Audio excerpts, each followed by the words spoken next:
各位大家午安哈，我是那个科技部这一次的沙克尔顿的计划，我们是做的是属于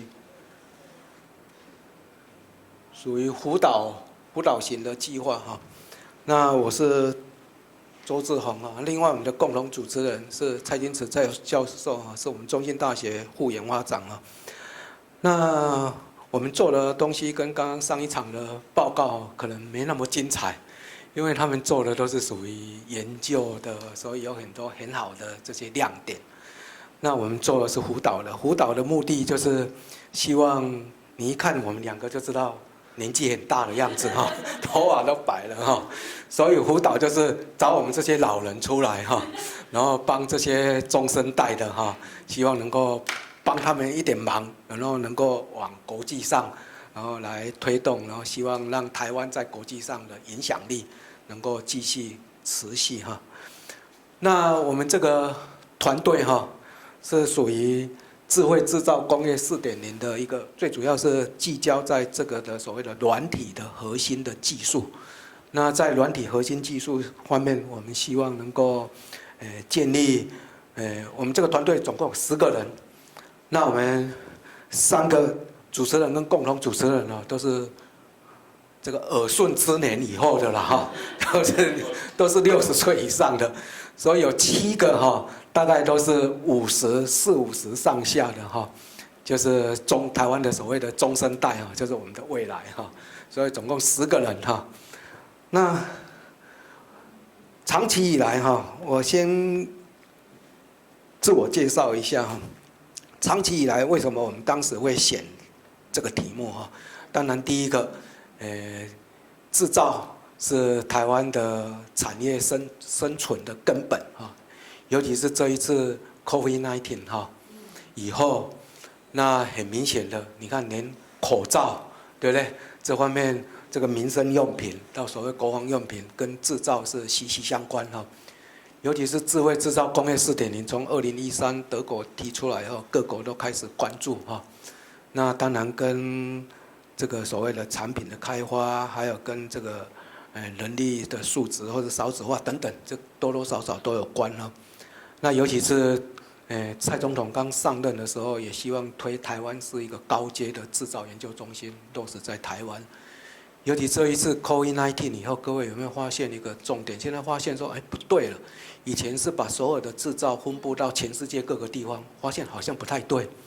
所以现在很多东西都希望能够地区化，能够厚植这个国家的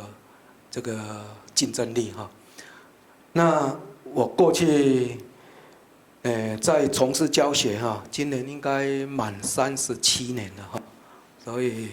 就知道有一点年纪了哈。OK， 那除了3年在中山大学任教以外哈，大概还有最近接调在中兴大学快2年。那你看，这个扣一扣，至少有30年是在所谓的高雄科技大学服务。OK， 那在科技大学服务的话，它第一个面临的问题就是，过去我的经验，刚刚也跟几个朋友交流哈。就说台湾这个经验，也许最近对台湾的这个状况，也许可以适用哈。大概20-30年前，台湾的所谓的高阶研究能力的人才很多，就是你要博士生、要硕士生等等，大概那时候都没有问题哈。但是在科技大学，就会大致上可能就比较出了问题，就跟现在一样啊，就说科技大学第一个大概没有博士班，那有博士班以后，很多是来自所谓的产业界，这个在职进修的哈。那我那时候就开始，收了一些产业界的学生。那为什么说产业界学生？刚刚也跟中午吃饭的时候跟几个朋友分享啊，因为那时候当系主任所长啊，那大部分的老师对在职进修的博士生。比较兴趣缺缺了哈，所以当主管的怎么办？就只好全部收了哈。所以那时候就收了一大堆在职进修的这些学生。那时候就开始思考，不能用我在读博士班的经验来训练这些在职进修的博士生，因为他怕time没有时间哈。所以那时候我就开始思考我的研究方向要怎么走。那时候就开始思考说，既然是在职的，那他来进修也很有心，所以我开始要想说，我们做的研究应该要对台湾的产业有贡献的研究，这样子，一方面，对在职进修的学生他比较有意义，另外一方面，这样子我在带这个学生方面，我多多少少，尤其是我们学术界，总是要有一个有贡献的一个目标。所以当时第一个目标就是希望能够对做台湾有贡献的技术研究。那这个技术研究做了以后，毕竟我们在学术界，你做研究不是说这个解决了这个问题，但是你要想办法让这个解决的这个问题能够经验传承，然后还要提升台湾的所谓的竞争力。所以我这个研究不只是要对台湾产业技术发展有贡献。我也希望这个研究的技术，在发展的技术能够有国际领先的地位，甚至要有学术影响力。所以我就把这2点当作我大概从30几年前到现在的长期的研究目标。那这个刚好呼应最近我们台湾一直在谈的，我们的研究，尤其是前一阵子我们行政院科技汇报也在谈说，我们台湾的研究，我们必须要连接在地，就是要帮所谓的台湾的在地产业，就是提供一些发展。第二个，希望能够连接国际。所谓连接国际，就是说，希望在国际上有影响力，甚至在国际上有一些地位。那当然，我们要有前瞻性，所以要连接未来那经过这30几年来的研究的经验，也累积了一些经验。那我希望，把这些经验，还有我们蔡教授也做了一些，尤其是机器人方面，也跟产业做了一些，产业的连结，跟一些国际有影响力的一些学术研究。所以我们几个人就一直想说，至少在退休前能够对台湾的这些年轻的世代或是中生代有一些贡献。所以我们才提这个计划提这个计划的目的是希望我们长久以来在这方面的经营的目标能够传承给这些所谓的中生代或者是这些年轻世代的这些学术界的这些同仁那各位回想一下，最近大家一直在讲，现在报名博士班的人数减少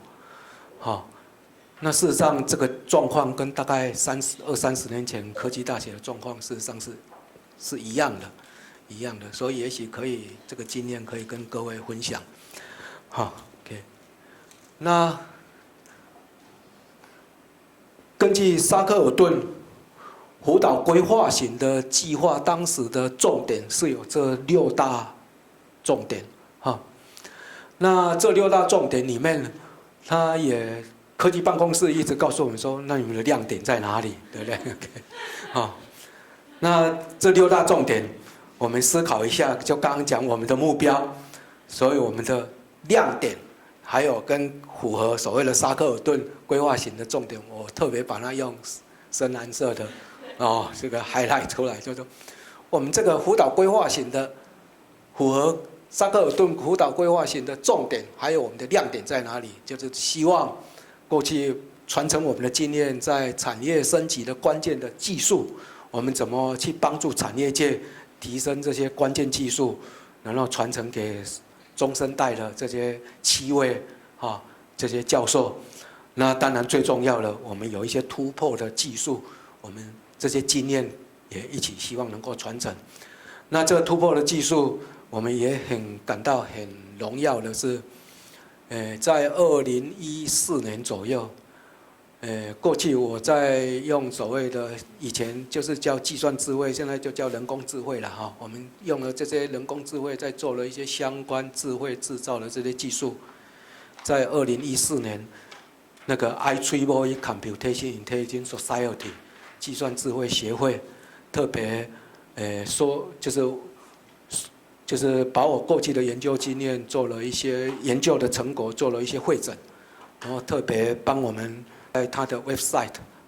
那个就是开辟一个专栏，然后报道我们这个团队的这方面在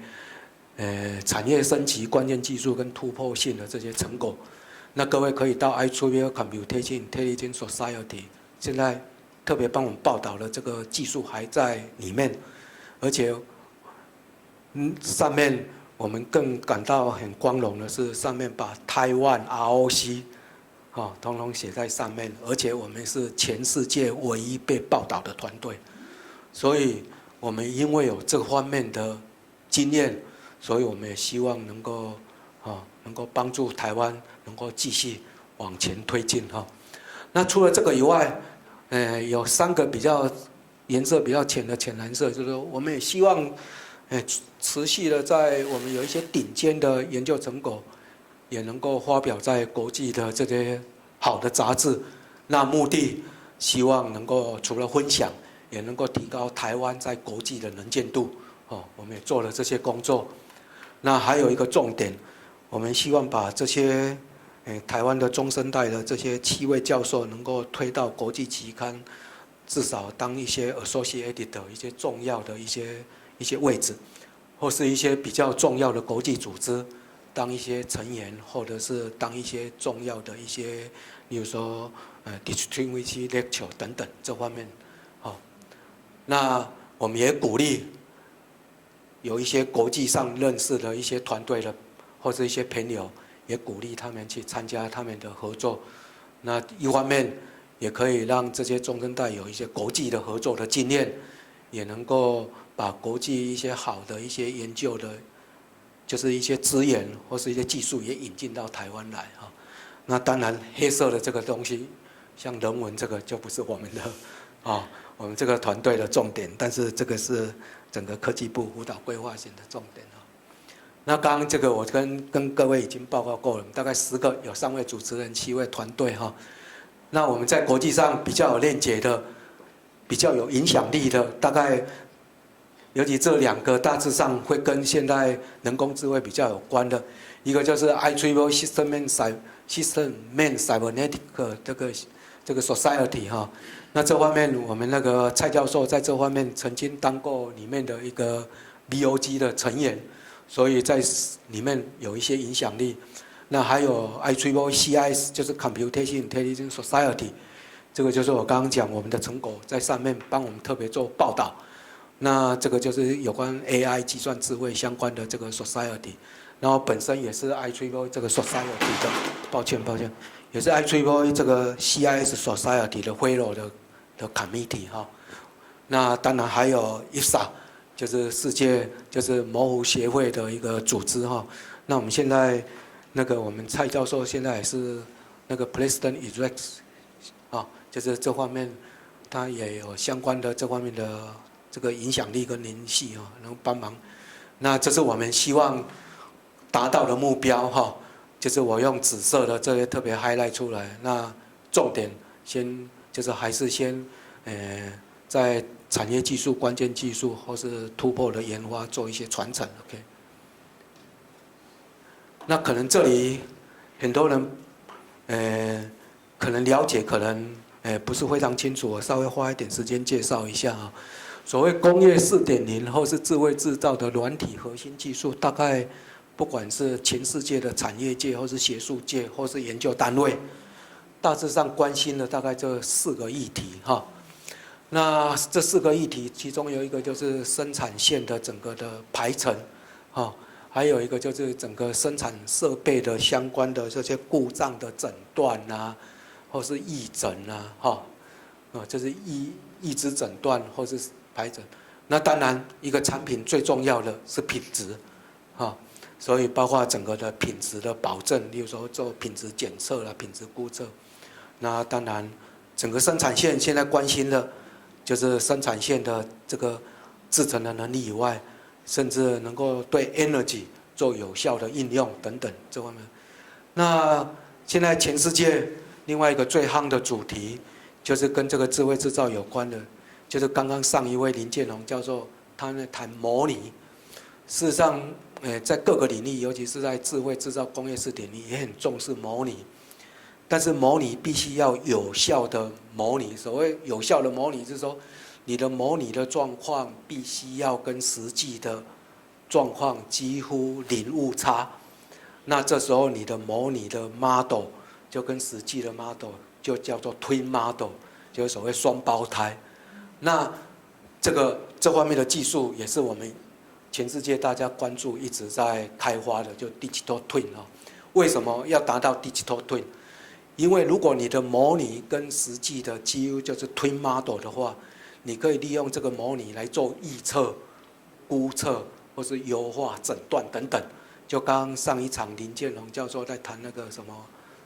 电离层的预测啦。那你 model 够准的话，那你预测的话，你就可以在电脑里面把各种状况都能够预先知道、预先显现出来。那甚至对灾害可以预先防治。那在我们生产线就是怎么样？就是你这个设备还没有坏掉以前，能够预先告诉你。那这个不只用在生产线。将来慢慢的也会用到这个产品，比如说你的车子还没有故障以前，先告诉你车子可能哪里会要故障了，你先去做保养，这个叫做预知保养。那我们整个做的大概都是以往这个阶段走。那要达到这个方面，必须要有一些所谓的 AI 的人工智慧的技术哈。所以人工智慧的技术就是包含 inductive、deductive 等等这类人工智慧，所以它的主轴事实上就是一些软体的核心技术。所以我们这个团队是聚焦在软体核心技术，去培育中生代的这个教授，希望能够帮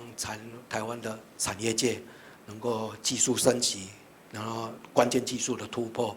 甚至在软体技术我们会有一些优质的成果。发表在国际优质的期刊，能够不只提高国际的能见度，也希望有影响力啊！整个的重心是在这里 ，OK。所以我们希望从这方面达到我刚刚讲这四个目标哈，4个目标。那在整个过程中，这是每个月哈，就刚林建宏教授每个月这个追踪的这个报告，那我就把这几个月来追踪的这个报告，在这边做一个完整的算 summary 哈 ，OK。那在发表期刊方面哈，我们从2019拿到这个计划开始，我们从这个计划开始，8月1号开始哈，我们总共发表了，当然也有其他的国际期刊呢。但是我们强调的是跟我们比较有关的，就是 IEEE Translation， 因为这些杂志、这些期刊是比较顶尖的哈。那目前我们已经发表出来顶尖的期刊，大致上有14篇哈，这方面比较顶尖的。那刚刚讲这个生产设备的系统里面有一个生产系统设备有一个叫做语音导航啊，语音导航就是说。将来，例如说，有些工程师他在叫机器人做什么工作啦，或者把这个上下键弄到这个加工机的时候，以前都要写一些程式嘛。然后他现在可以不需要，他可以利用语音，就好像现在我们不是有那个 Siri，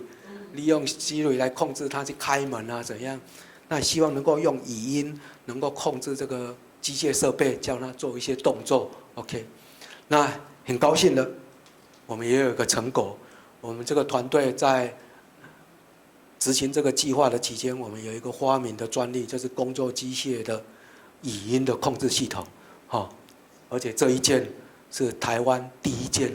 人工智慧语音控制在机械设备的专利哈。那另外有2件专利正在申请。那我刚刚讲说，参与国际的团队的计划里面，目前有3位成员。执行这个计划参与国际团队，那还好，他们在执行这个计划的时候，刚好，出国的那一段期间，这个不管是 Australia 还是日本，不会因为 COVID-19 做边界管禁哈。那刚好那一段期间他们出国了，如果现在我们就很头痛了哈，现在就没办法去做这一段期间没办法到国际去做国际合作。那包括一些国际研讨会等等，那庄家宏教授就到 Australia 去研究人工智慧的数据驱动的模糊系统那这个就是刚刚讲，不是有4大关键技术，其中有建模。那这个数位建模，我们认为会有很大的影响性哈，尤其是庄家宏教授在这方面，做的成果很不错，所以也去年拿到 IEEE Fellow 哈。那为什么说这个会有很大的影响性？现在 AI 在做人工智慧的诊断的时候，现在目前为止都是在做推论式的诊断。例如说，推论式的诊断是说，好，有一些照片给你，训练完以后，你只是推论说，接下来就请他判读，他就推论说，这个照片是猫，这个照片是狗，这个照片是汽车，这个照片是房子，这个叫推论式诊断。但是2018开始，美国 DARPA 一个计划叫做 XAI， 就是 Explainable AI， 就是可解释性 AI， 就说我们不是只有推论式诊断，我们希望有推理式的这个诊断，就是说你告诉我，你说为什么？你说它是猫，它是狗，它是汽车，我不是，所以这个将来在医学也有很重要的应用。现在医学有 AI 的门诊，也只是套推论式，就是说只是告诉对方说你这是第几期的癌症，可能第几期，但是病人很想知道你为什么告诉我，我可能第几期。这个叫推理式的。那我们认为，庄家宏教授在往这方面走，尤其跟花旗的结合，将来会一大突破，会从推理式的。那另外，那个北教授他到日本去从事电子的制造，最主要是希望能够在制程优化里面能够优化生产效率。那赖教授呢，他专做电力、电子、能源的。所以在我刚刚讲4大项目里面，其中有一个叫能源应用优化哈。那再来，目前为止哈，刚刚讲说有一个叫参与国际顶尖或是组织的核心哈，也是执行这个计划以后开始哈，我们庄家宏教授这个很荣幸的被推选担任 IEEE 这2个 Society 的 Distinguished Lecturer 哈。那至少我们当时的 Promise 已经得到了有一点成绩了哈。然后包括我们的这个姚教授被当作 Technical Editor， 那当然还有其他。那我个人还是继续去被 IEEE Fellow 的评审委担任评审委员。那我们这个计划从2019 8月1号到现在，那当然会有一些重要的奖项的绩效包括科技部杰出奖，还有整个Fellow。那值得一提的是，我们那个赖庆明教授，他在能源优化的技术方面，候选变成 Final Candidate， 就是 IET 英国 IET 协会的这个 Innovation Award 的 Candidate， 那不容易哈。虽然最后只选出1位得奖，但是在国际的竞争能够进到 Finalist 的 Candidate， 事实上是很不容易的所以表示说我们在这方面慢慢的能够得到。那另外一个特别值得提的，因为我们做这方面这2位年轻的中生代教授，去年拿到中国机械工程师协会的杰出工程教授奖。那我为什么特别提？因为中国机械工程师协会去年只颁发3位杰出工程教授奖，有2位就是我们团队的所以表示说我们团队这方面的绩效也受到国内肯定。那在人才培育方面，因为在这个计划也要牵涉到所谓的人才培育 ，OK。那在人才培育方面，我们不只是培育硕士生、博士生，我们最重要的是培育这些研究生去比赛、参加各种奖项得奖那也有一些优秀的表现那我们在学术研讨会的办理，我们的共同主持人邀了一些国际的一些学者，我们办了几场学术研讨会。那最重要的，不止我们邀请人家，因为我们慢慢的团队有一些绩效被看到了，所以我们团队的成员受邀到不止国内还有国外的研讨会演讲智慧制造、人工智慧应用。从2019年去年的8月到现在，已经去演讲24场了演讲24场，在国内外 OK。那我们也希望把我们这个成果推广给国内的产学研，也推广到国际的产学研哦。那我们的共同主持人蔡教授办了2个 workshop 哈，一个是6月要举办的，一个是亲子兄，这个是9月了哈，我印象中是9月哈，9月在日本，现在就比较担心 COVID-19 哈，不晓得日本能不能放行哈。如果可以的话，我们会在这里哈，已经预先了有一个 workshop 在这里 OK。那最重要的后面3章就是讲我们的经验传承。那这经验传承的话，在产业技术经验传承，我们在李庆龙教授在参加这个团队里面，他也获得科技部的 AI 的计划。好，那这 AI 的计划最主要是做智慧制造。好，他自己也开始领导一个大的计划了哈，就是说开始有独立的一个领导大计划的能力。那姚鹤腾教授也领导了科技部2个专案智慧制造的大的计划的开始有独立的往后。那再来一个就是我们的刘建宏教授哈，刘建宏教授他就是那个就是新创团队哈，我看一下。在哪里？他有一个他的新创团队，在刚刚是漏掉了，应该是在这里。他的新创团队就是科技部的新创团队，然后绩效表现得非常好，现在已经不止在国内外的所有的这个智慧机械的展里面去展现他的新创的这个技术。而且获得总统亲自颁发给他科技部的学术创业先锋奖哈，学术创业先锋奖。那再来，最后是我个人哈，那因为我长期在产业界的经营，那